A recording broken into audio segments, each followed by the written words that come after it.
Hey, it's Marco here from Fair Realty. Approximately 8 years ago, I purchased my Tesla.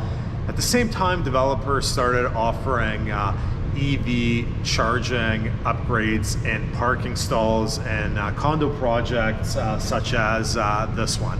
And because I had a Tesla 8 years ago, I started advising my clients, hey, listen, like developers asking $5,000, $6,000, $7,000, $8,000 for this upgrade. I really think electric vehicles are going to become a mainstay, so why don't you go for the upgrade? And a lot of clients listened to me. I think in this particular building where I actually live, I think it was $7,900 for this upgrade, and I had a number of clients go with the upgrade.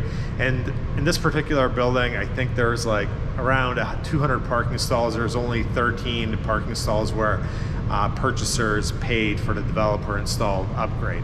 So I thought I was giving my clients good advice. You know, they have the EV charging and no one else has it.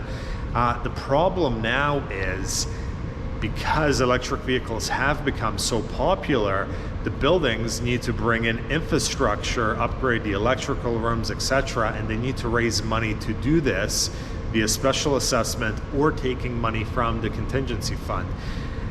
The issue at hand is, through the Strata Property Act, the owners who paid for the developer to install EV charging in their stalls cannot be excluded from those special assessments. There's simply no legal mechanism to do that.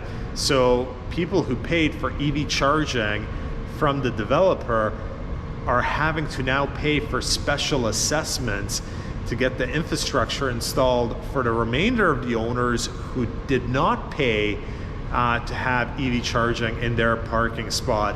And it's extremely, extremely unfair. At a couple of these meetings, people have had some dumb suggestions like, well, let's take the money from the contingency.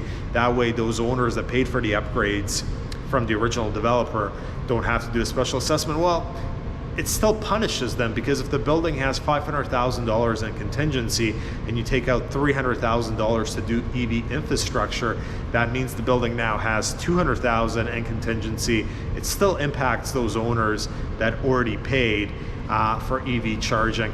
So I thought I was giving my clients good advice 5, 6, 7, 8 years ago when they got these upgrades from the developer. But now, unfortunately, they're getting punished by having to pay special assessments for the rest of the owners who did not have EV charging installed in their spot.